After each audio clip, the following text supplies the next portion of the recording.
We had today a one-day meeting that was convened by the ISS with the Land Deal Policies Institute and the Transnational Institute.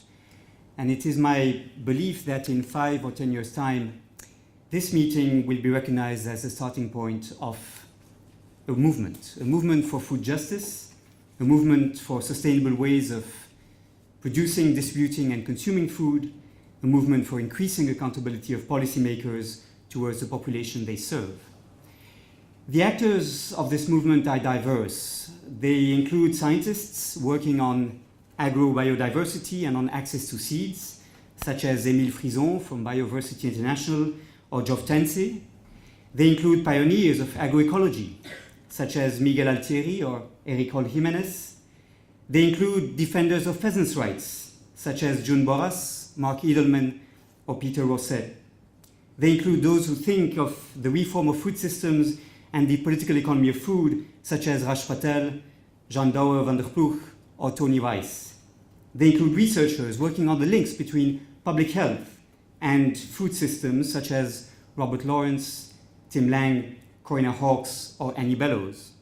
They include pioneers of the human right to adequate food, such as Ashburn Eider, Rolf Kroeneman, Michael Winfour, or Flavio Valente. And of course, they include many others who over the years have contributed to our understanding of the food systems and to the need for their reform by their writing or by their activism. All are indebted towards Amartya Sen for his work on the importance of entitlements and accountability in the fight against hunger, and all have been inspired by reading the pioneering contributions to the field by Francis Moore-Lappé. All have learned from social movements for food justice and food sovereignty, putting their knowledge at the service of these struggles. What unites these people? Those who feel part of this movement are, of course, skeptical of the usual remedies that have been proposed to the question of hunger. Remedies that include boosting food production by making it more like industry and less like nature, using labor-saving techniques that often, as June Borras likes to say, are labor-expelling, in fact, and by further increasing the pressure on natural resources. They do not challenge the need to support agricultural production, but they also know that the past focus on increasing production is the right answer to the wrong question. For many years, they have warned policymakers that if we produce more food while at the same time increasing rural poverty, the fight against hunger and malnutrition would fail. They have warned us that if we did so by exhausting the soils and by depleting the water reserves, any gain would be in the short term, and we would be saving ourselves only by reducing the ability for the next generation to feed itself. And they have warned that adequate nutrition was something else than access to a sufficient amount of calories, and that focusing only on protein energy deficiencies led us to neglect the need for adequate diets sufficiently diverse to support healthy lives. Their message was a simple one, although simpler to enunciate than to implement. It is not one food crisis we are facing, they were saying, but 3 crises together. A poverty crisis, the result of small-scale farmers receiving too little support and rural to urban migration that cities cannot cope with. An ecological crisis, the result of ways of producing food that depend on external inputs and that exerts an unsustainable pressure on the ecosystems. And a nutrition crisis, in which undernutrition coexists with ever greater rates of micronutrient deficiency, forms of malnutrition, because of the focus of the Green Revolution approaches on the production of basic cereals, rich in carbohydrates, but poor in essential vitamins and minerals. Those who shape this movement have much more to offer, however, than an impatience with the usual answers that are given to the questions posed by the food systems today. They have an alternative to propose. This alternative, it seems to me, can be summarized under 4 main pillars that are interdependent and cannot and should not be addressed separately, as this afternoon, again, Miguel Altieri warned us. First, We need to rebuild local food systems that link the urban populations to local food producers. This means reverting a tendency towards increased globalization of food chains and towards a greater role of international trade in the provision of food. A number of problems indeed are associated with this current pathway. First, the dependency of poor developing countries on food imports is for them a major source of vulnerability.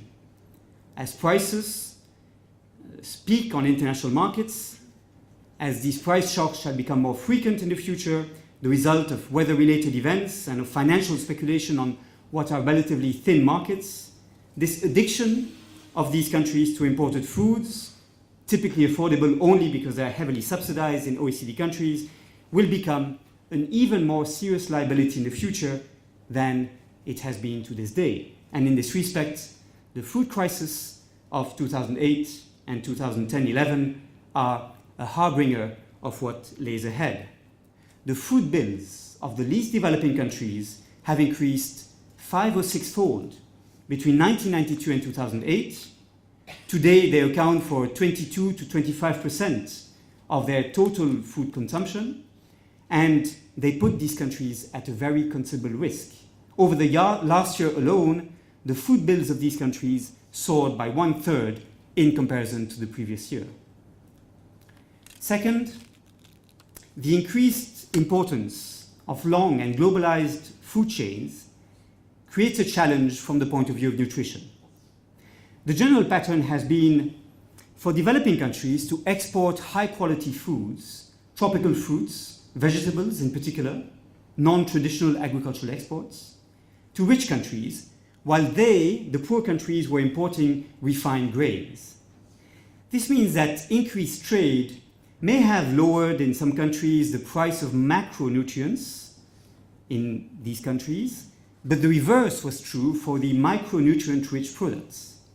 Poor families in developing countries, in fact, have had to shift to monotonous, micronutrient-poor diets, relying mainly on starchy staples, as more diverse diets became unaffordable for them, or less affordable at least than diets comprised of staples. Nutrition may thus be affected by the price effect, resulting from this shift in the relative price of food commodities in poor developing countries. Many consumers are led to shift towards an increased consumption of staple grains, sometimes meat and dairy products, vegetable oil, salt and sugar, and a lower intake of dietary fiber. And for example, the very rapid and worrying increase of the consumption of vegetable oil, and thus of fat in diets, is attributable largely to the sudden availability of vegetable oil, particularly soybean oil, at low prices on international markets. In addition, the globalization of food chains leads to a shift from diets high in complex carbohydrates and fibers to diets with a higher proportion of fats and sugars.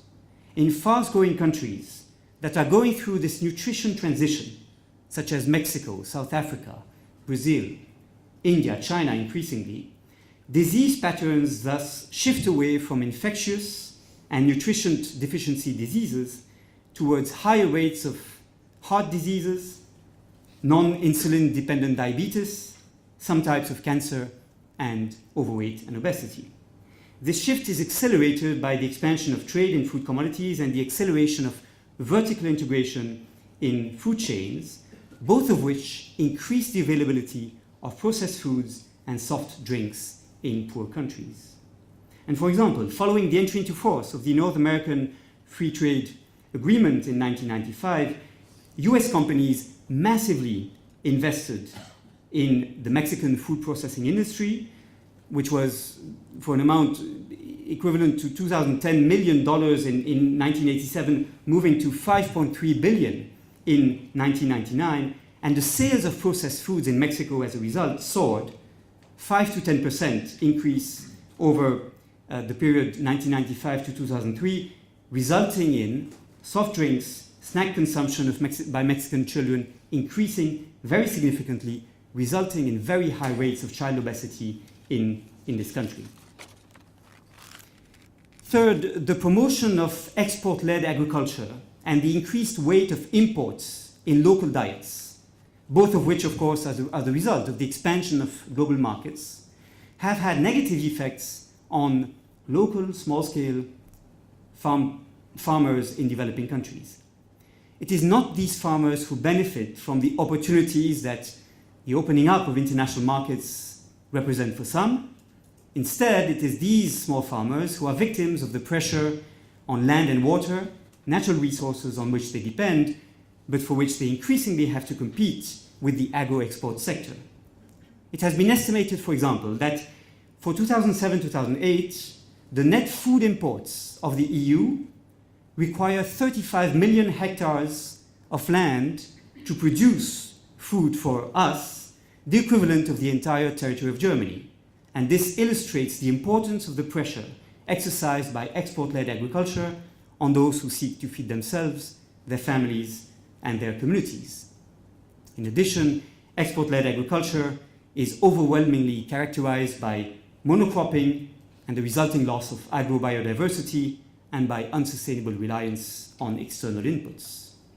In contrast, rebuilding local food systems would benefit local small farmers, for whom the local markets are much more accessible than the global value chains where they face major obstacles. Access to local markets means for them higher incomes. The reduction in rural poverty, in turn, can benefit the other sectors of the economy. Indeed, increased incomes for the mass of rural poor means that local service providers, the local producers of manufactured goods, will be able to have access to broader markets. It also means that local food processing industries can develop for all crops that require some processing to be edible. This not only creates employment in sectors outside agriculture, or it may encourage farmers to climb up the value chain, as in the example of the nested markets described earlier today by Jan Douwe van der Ploeg. It also means benefits for the poor urban consumers whose access to locally produced, fresh, nutritious foods can be improved. Local food systems are also required to overcome the separation between local food producers and the urban consumers. This separation between countryside and city, between the rural and the urban, is less and less sustainable as we move towards increased rates of urbanization.